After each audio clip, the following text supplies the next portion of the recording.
Bonjour tout le monde. Ces derniers partages que j'ai faits avec vous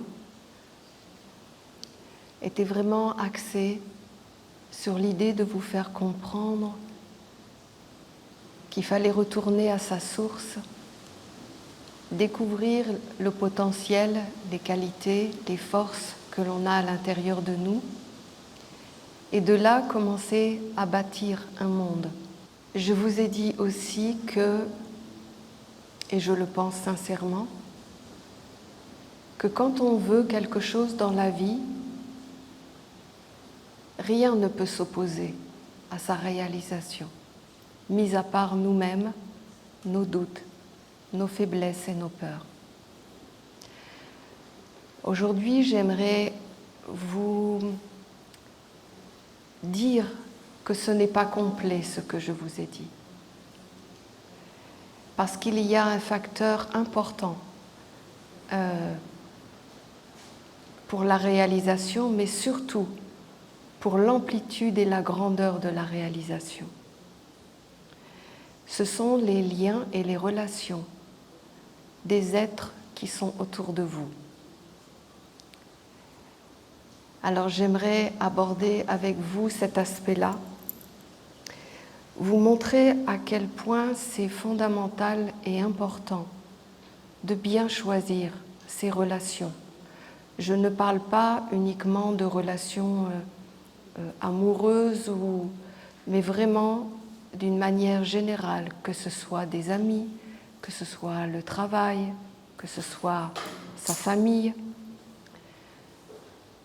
Le fait d'être en relation avec des êtres va permettre une expansion ou pas de vos projets et de vos œuvres. Si vous êtes entouré d'êtres qui gravitent autour de vous, qui sont des êtres avec une pensée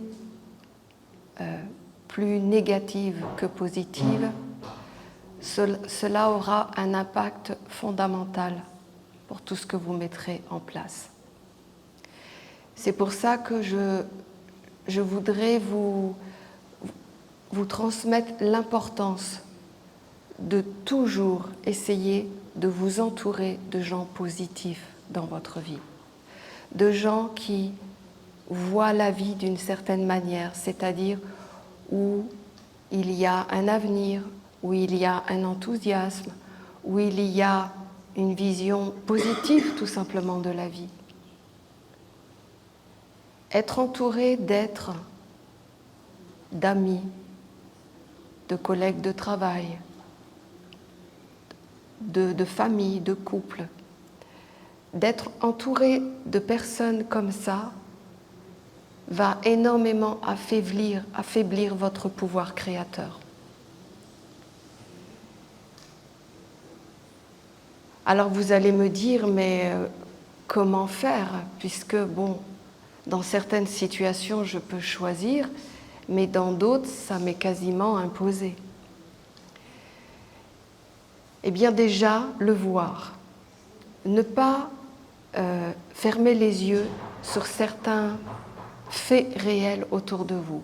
Si vous sentez qu'il y a des êtres qui sont toujours en train d'avoir une vision vers le bas, de redire toujours des choses sur des situations, de ne jamais être content. Voyez des êtres qui ont une vision plus pessimiste de la vie. La première chose, c'est ne partagez pas votre intimité avec eux. Parce qu'ils vont, je vais vous expliquer après pourquoi, mais parce qu'ils vont vous conduire à vous démotiver, vous dévaloriser et éteindre finalement le feu créatif qu'il y a à l'intérieur de vous.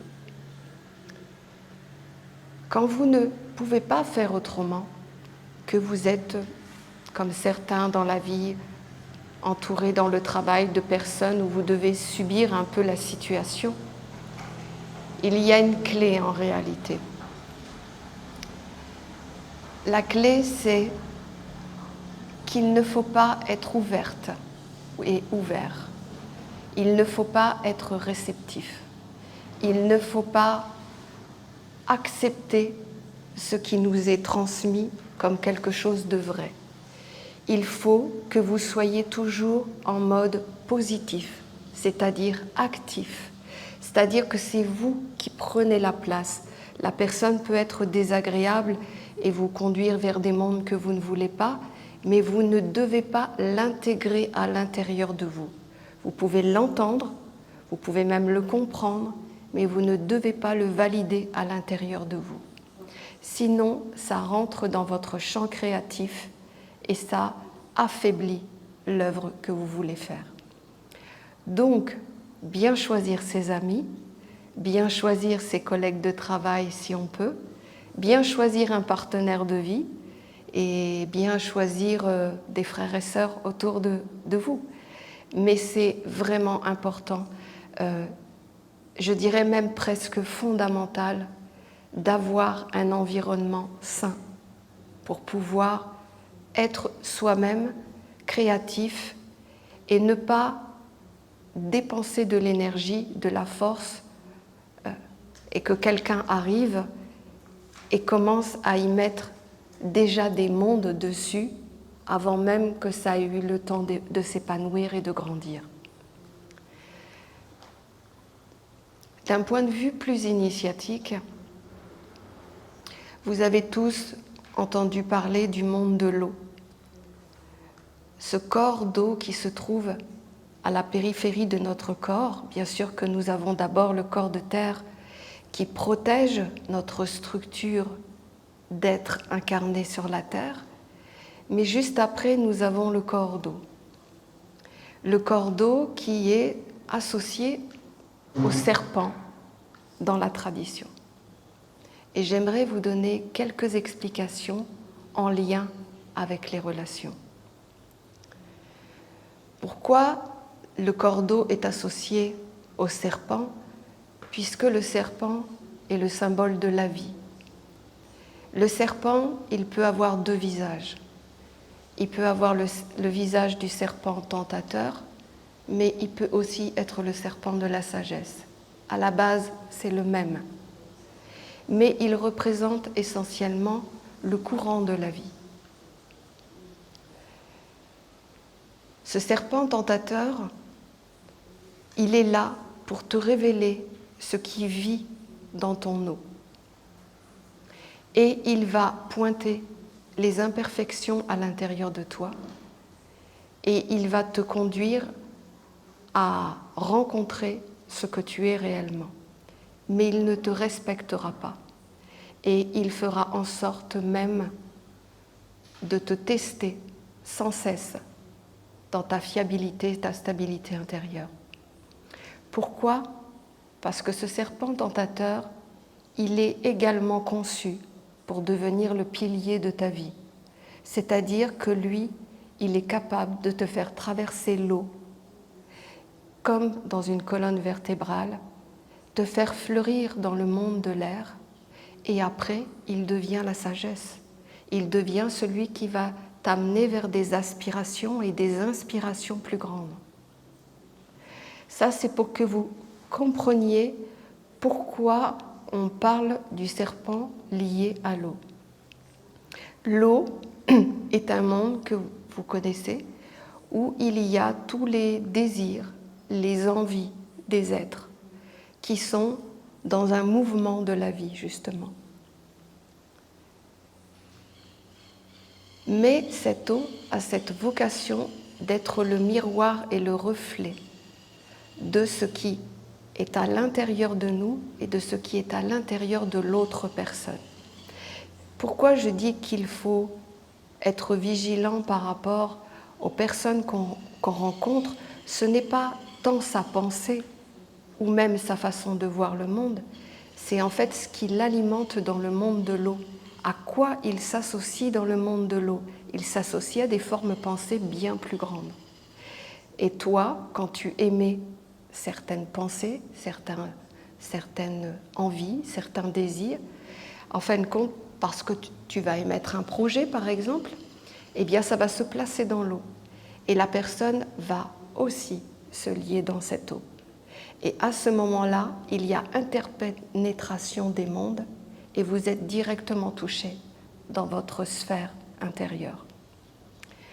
D'où l'importance bien sûr, de développer le serpent de la sagesse, c'est-à-dire que lui, il va avoir vocation à te conduire, à te tester et à regarder ta fiabilité pour que justement tu te places dans un monde supérieur et que tu ne restes pas dans cette eau.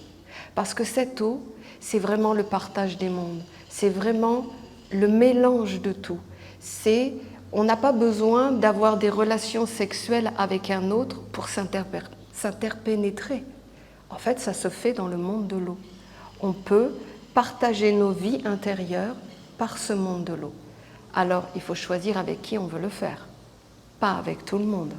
Il faut choisir ceux qui vont être autour de vous et qui vont être régulièrement dans votre vie pour qu'il y ait toujours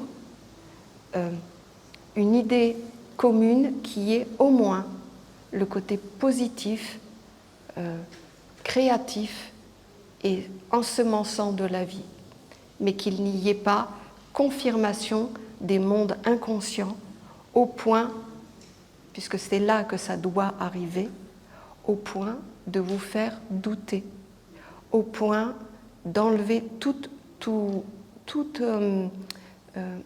vous savez, quand on n'a plus le goût de quelque chose, on se sent fatigué, on est un petit peu épuisé, c'est quand en général certaines forces du monde de l'eau vitale a touché votre intérieur et vous met dans une attitude pessimiste de la vie.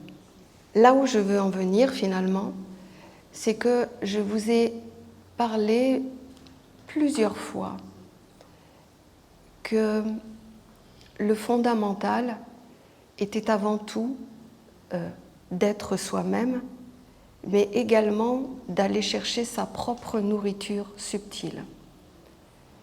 Une des grandes clés et quelque chose de fondamental dans la vie, c'est d'aller le matin, au lever du soleil, de se placer dans la nature et d'accompagner le lever de la nature, c'est-à-dire cette force qui était endormie dans la nuit et qui, par le soleil, va se lever et va exploser de joie et de vitalité dans la nature. Si vous êtes là à ce moment-là, vos corps à l'intérieur de vous vont recevoir toute cette énergie. Les éléments vont s'activer et ils vont construire ce qui est en construction à l'intérieur de vous. Ça, c'est la première des choses où vous pouvez avoir votre nourriture, mais aussi votre dose de santé, puisque en faisant cet acte, vous régénérez, vous vitalisez, vous restructurez tout ce qui se trouve à l'intérieur de vous. En faisant cela, vous êtes dans le courant de la vie créatrice et positive. À ce moment-là, le serpent de la sagesse, à travers l'eau,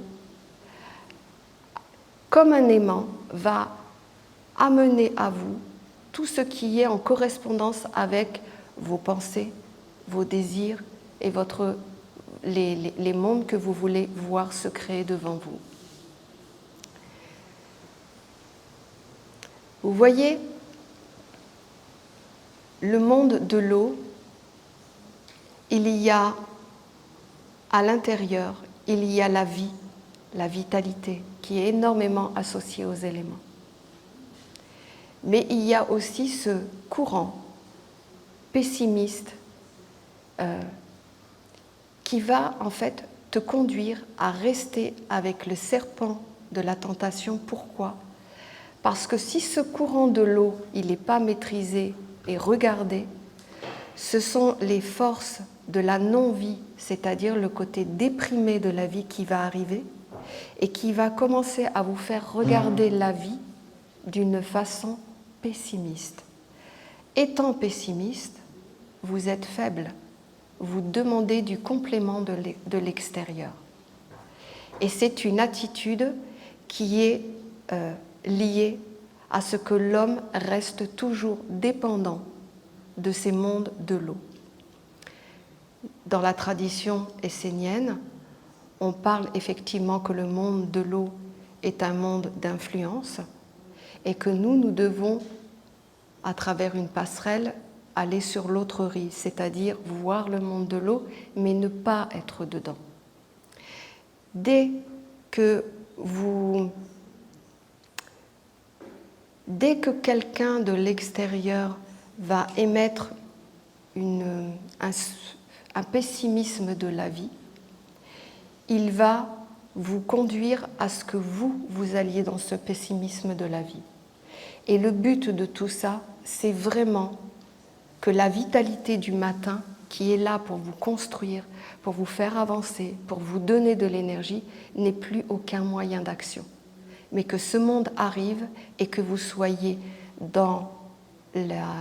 Vous savez, regardez la vie en étant blasé, en étant pessimiste, et là, vous allez vouloir être rempli de l'extérieur. D'où l'importance de bien choisir ses amis, parce qu'à travers le monde de l'eau, c'est un partage, c'est un mélange de mondes, et c'est aussi la possibilité du plus ou du moins. Donc, cette notion de relation avec les êtres autour de nous sont vraiment la clé de la réussite à long terme. Alors, ne vous associez pas. Ne soyez pas une femme à recevoir les informations de ce que des êtres qui gravitent autour de vous vont émettre comme intention, comme souhait, comme désir. Il faut que vous-même, vous soyez à l'intérieur de vous, dans votre fixité à vous, que vous ne soyez pas dépendant de l'autre, qu'il y ait des êtres autour de vous, c'est pas plus grave que ça, et c'est normal. Par contre, ce qui est important, c'est que ces êtres ne se substituent pas à votre fondement à vous, au point de vous déséquilibrer. Sinon, vous ne pourrez pas être dans la maîtrise de la vie, vous serez toujours sous influence, vous serez toujours, puisque bon, on le sait tous, on est tous imparfaits, on a encore des choses à travailler à l'intérieur de nous, il y a des choses qui sont en devenir, mais ces choses ont besoin d'être alimentées. Si vous perdez votre centre et votre orientation de votre vie à vous, vous devenez des êtres sous influence.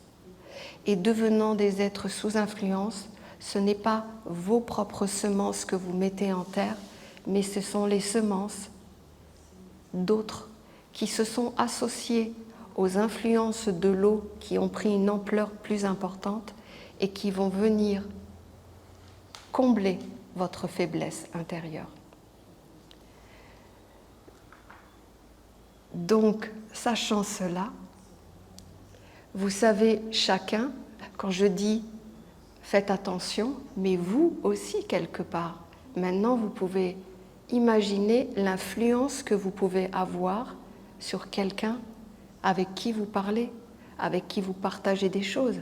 Si vous n'amenez pas le côté de la vie, de la vitalité, de ce qui est de la lumière et de la créativité sur la terre, vous êtes capable d'amener des êtres vers quelque chose où il y a des voies sans issue, où il n'y aura pas d'aboutissement, et voire même ce sera un peu le désespoir pour la personne qui pensait être capable de réaliser des choses, mais au final, à votre contact, je ne dis pas que c'est vous, mais au contact des autres, eh bien, une personne peut se retrouver vraiment affaiblie de certains comportements, de certaines attitudes, de certaines façons de voir la vie.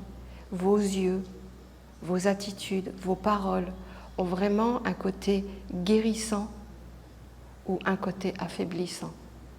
Donc c'est vraiment important de prendre conscience de l'importance que chaque être peut avoir en matière d'énergie, de vitalité, de partage de monde avec les autres. Si vous êtes conscient, je pense que vous allez être dans une introspection et que vous allez regarder à l'intérieur de vous réellement qu'est-ce qui se passe quand vous êtes en conversation avec une autre personne. Si vous voyez que vous cherchez à attraper le regard de la personne, à lui faire valider vos mondes, c'est qu'en fait, il y a quand même cette notion de conduire tout vers le bas. Alors que si vous encouragez une personne, si vous lui donnez même vos idées en plus, si vous êtes positif, non seulement vous grandissez puisque vous vous associez à la vie et vous permettez aux autres de réussir. Combien de fois j'ai vu dans la vie qu'une association peut vraiment être une catastrophe. Cela peut être vraiment désagréable. Cela peut te conduire à en avoir assez, à être fatigué, à être vraiment dans un champ de vie, d'énergie, au ras les pâquerettes. Et ne vous laissez pas faire. Ce n'est pas être malpoli ou impoli de dire qu'il y a certaines choses, vous ne les voulez pas. C'est normal, vous devez vous préserver parce que personne ne fera le travail à votre place. Mais c'est important que vous ne laissiez pas certaines choses se faire parce qu'on a tous vécu des situations comme ça et on ne sait pas comment agir parce qu'on ne veut pas blesser, on est peut-être bien éduqué, on se dit il ne faut pas le faire, mais en réalité ce qui est important, ce n'est pas l'autre, parce que l'autre, s'il se permet de faire ça, c'est qu'il ne pense pas à vous. Ce qui est important, c'est que vous pensiez à vous. Ce qui est important, c'est que vous soyez toujours associé à la vie, à tout ce qui croît, à tout ce qui grandit. Il faut éveiller à l'intérieur de soi ce serpent de la sagesse. Et pour être dans le serpent, à acquérir ce serpent de la sagesse, il y a ce fondamental qui est de devenir un pilier de sa vie, une structure droite qui traverse l'eau et qui ne se fait pas balayer à droite et à gauche, parce que certaines personnes qui peuvent des fois avoir un charisme, qui savent parler, se permettent de changer votre direction et de vous déstabiliser. Le serpent de la sagesse apparaît quand tu es fixé et que tu deviens une colonne vertébrale droite. Tu es enraciné, tu traverses le monde de l'eau et tu fleuris comme le nénuphar dans le monde de l'air. À ce moment-là, il apparaît clairement que tu es dans la maîtrise de ce qui t'appartient, de ce qui vit à l'intérieur de toi et que rien ne peut te détrôner. Mais il faut aussi savoir le faire dans une grande souplesse, parce que quand on regarde le nénuphar, on voit que ses racines sont bien en terre, mais on voit que sa tige, ce n'est pas un bloc de béton comme ça. Elle est très fine, elle est souple, elle sait danser. Et vous voyez, elle montre l'attitude qu'on doit avoir dans la vie. Il faut rester des racines dans notre tête, dans notre cœur et dans notre ventre pour qu'on soit enraciné et qu'on ne se fasse pas déstabiliser. Mais après, dans la vie, il faut être souple. Souple, pas de tout accepter.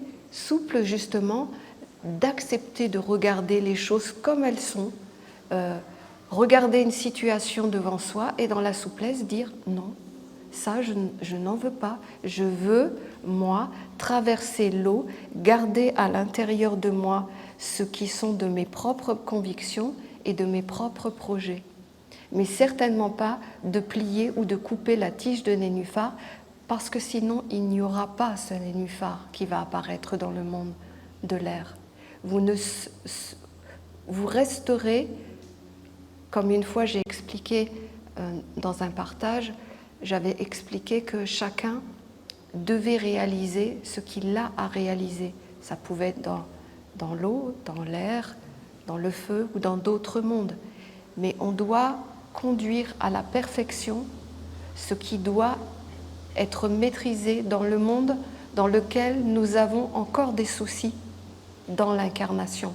où nous avons encore des mondes à dépasser, à transformer et à guérir. Si ça, ce n'est pas fait, vous ne pourrez pas commencer une autre vie dans un monde plus subtil.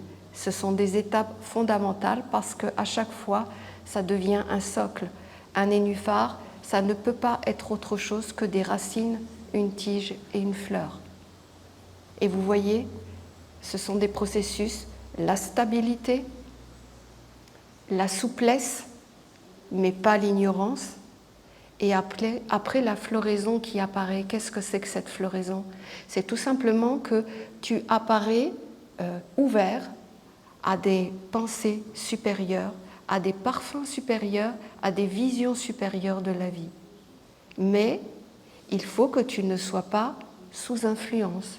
Il faut que tout ce qui est du monde de l'eau, qui sont principalement des relations, des liens avec les autres, soit dans le contrôle et la maîtrise.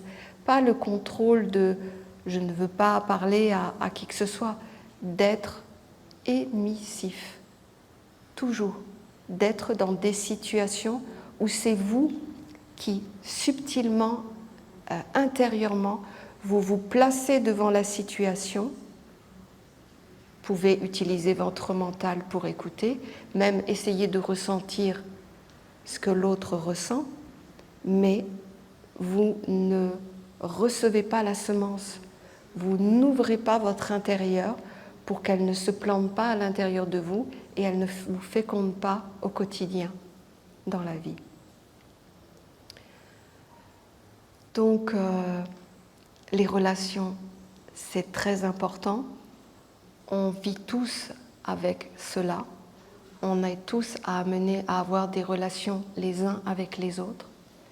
Choisissez les êtres autour de vous qui vous élèvent, qui vous font avoir envie d'avancer dans la vie, de vous transformer, de grandir. Éloignez-vous des êtres qui amènent des choses pessimistes, des choses négatives, voire même des choses méchantes. Éloignez-vous, mais dites-le. Dites-le dans le sens que des fois on ne se rend pas compte à quel point on peut être brisé de la vie et que ça va au point de le dire à travers des paroles, des attitudes. Des fois, c'est pas méchant, mais les personnes ne se rendent pas toujours compte qu'elles peuvent faire un sacré dégât à l'extérieur par des paroles, des attitudes et ainsi de suite. Donc, vous pouvez le dire que vous voulez rester fixe dans ce que vous croyez et que ce qui vous est offert en partage n'est pas accepté parce que ça ne va pas dans votre orientation de vie.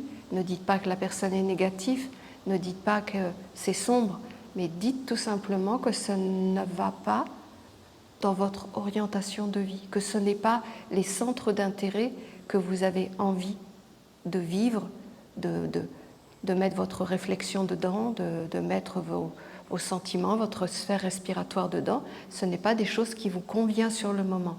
Mais surtout, ne soyez pas dans l'éducation idiote de ne pas dire les choses pour ne pas blesser les gens. Faites-le comme cette tige de nénuphar qui est souple, qui sait se courber par les courants qui passent, mais qui, au final, reste toujours fixe et droite. Ça, c'est le plus important. La notion du positif, je sais que tout le monde en parle, la pensée positive et tout, c'est pas de ça que je veux parler. En fait, je veux parler que dans la vie, il y a deux façons de voir la vie. Je vous l'ai déjà dit, l'histoire du verre plein et du verre vide. Et vous avez vraiment, vraiment, vraiment le choix d'être positif dans la tête ou d'être négatif. ne vous justifiez pas sur le fait que vous soyez imparfait. On est tous imparfaits. Mais vous voyez, quand on est face à ce monde qui se met devant toi et qui te dit « il y a un truc qui ne va pas », peu importe de quelle manière, mais il y a un moment donné, régulièrement dans notre vie, il y a une situation qui se place devant nous et qui nous dit « là, ça ne va pas ». Là, il faut que tu arrêtes parce que le chemin que tu prends va te conduire à l'opposé de ce que tu souhaites. Tu as deux solutions dans la vie. Soit tu dis « écoute, j'ai une opposition devant moi, c'est un message, je dois me poser et je dois regarder le retour qui me vient, c'est-à-dire c'est quoi la signification ?» Ou alors, comme beaucoup, et surtout dans le domaine de la spiritualité, on va dire « j'ai eu des oppositions, des mondes sombres sont venus dans ma vie, c'est mon karma, c'est héréditaire, et quelque part, c'est pas de ma faute. Je justifie cette opposition qui est devant moi en disant je ne vais pas te faire de réponse, je ne vais pas entendre ce que tu me dis, je vais juste faire une réponse à la situation. Ça dépend vraiment que de vous. Vous avez deux choix face à des situations. Soit tu le prends devant toi et tu t'arrêtes, peu importe qui t'es, peu importe ce que c'est, à partir du moment où ça a perturbé ta tête, où ça a peut-être blessé ton cœur, où ça a en tout cas amené une réaction à l'intérieur de toi, il faut que tu te poses et que tu regardes, parce que la vie n'est pas négative. La vie, elle est bienveillance, elle est positive et elle souhaite que l'homme retrouve son chemin de lumière. Quand tu as une opposition devant toi, ce n'est pas pour t'embêter dans la vie, c'est vraiment pour que tu stoppes ta marche, pour que tu n'ailles pas trop loin au point de t'endetter dans la vie. Alors, moi, j'aurais tendance à vous dire, arrêtez-vous, posez-vous, isolez-vous, mettez-vous dans le silence, regardez les paroles, pourquoi ça vous a touché, qu'est-ce qui est touché à l'intérieur de vous, et regardez, voilà, les conséquences de votre vie. Rééquilibrez, remettez en place, et puis continuez à marcher. Par contre, ne justifiez pas. Combien, dans le domaine de la spiritualité, puis je l'ai même entendu il y a pas très longtemps, je ne l'ai pas entendu, je l'ai lu dans un courrier où on dit toutes les catastrophes qui nous arrivent, c'est parce qu'on a des forces sombres autour de nous. Mais il ne se pose pas la question que peut-être les catastrophes qui arrivent, c'est simplement des actes répétés négatifs qui fait qu'à un moment donné, ça ne peut plus passer. Et qu'en fait, il faut stopper, regarder tout ce qui a été fait et peut-être faire un point dans la vie.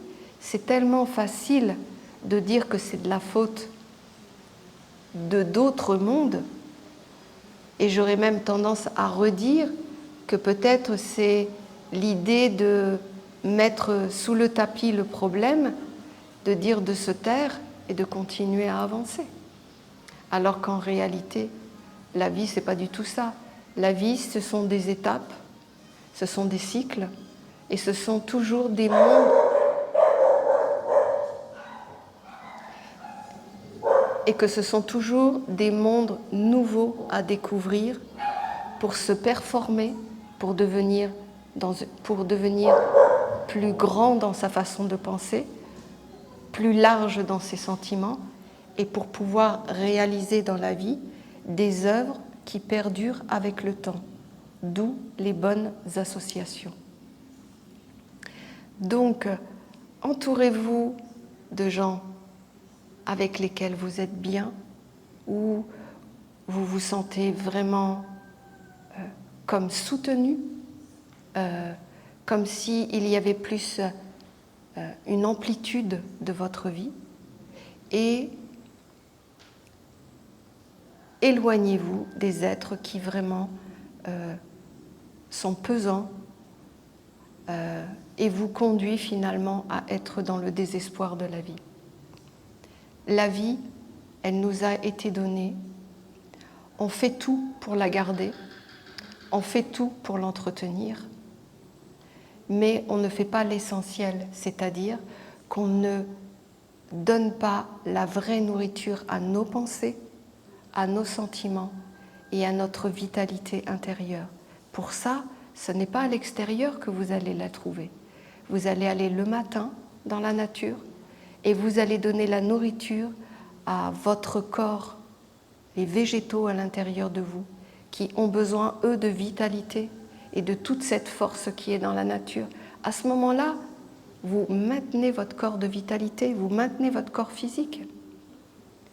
Vous devez alimenter vos sentiments avec des belles choses, des beaux sentiments, des belles alliances, des belles relations, des beaux partages, des choses qui donnent envie d'avancer, de vivre, de créer, de devenir plus grand. Et puis, donnez à votre tête des pensées sélectionnées. N'avalez pas n'importe quoi. N'allez pas mettre vos yeux partout à regarder tout pour emmagasiner des choses. Il faut faire un tri, il y a une sélection. Vous devez nourrir votre pensée de choses qui sont importantes sur le moment et de choses que vous devez comprendre pour la suite de votre chemin. Le reste, éventuellement, c'est de la distraction. Mais n'amenez pas une couche de nourriture et d'informations et de relations dans de grandes quantités. Faites-le plutôt dans une qualité, dans une sélection, dans quelque chose qui va vous permettre de devenir un être sain à tous les niveaux, un esprit sain dans un corps sain. Respirez légèrement. Pensez subtilement et agissez intelligemment. Mais associez-vous, faites des liens, toujours pour grandir et pas pour vous affaiblir. Osez dire, comme une affirmation intérieure, pour rassurer les mondes qui vivent à l'intérieur de vous, que vous maintenez votre engagement intérieur d'aller à un but précis. Montrez aux êtres qui vivent à l'intérieur de vous les liens, les alliances, que vous tenez la route, que vous allez être fixe et que vous allez faire apparaître ce serpent de la sagesse à l'intérieur de vous. Les relations, c'est quelque chose de très positif parce que ça peut vraiment expandre beaucoup de choses. Mais ça peut aussi vous conduire à ramer, à être dans la faiblesse pendant des années et des années par des mauvaises associations. Voilà, donc soyez dans des bonnes relations, qu'il y ait un vrai beau partage et qu'il y ait dans l'idée de sélectionner à l'intérieur de vous ce qui sort de vous et qui est partagé avec les autres. Prendre soin, c'est ça. Voilà, je vous remercie et puis je vous souhaite une bonne fin d'après-midi.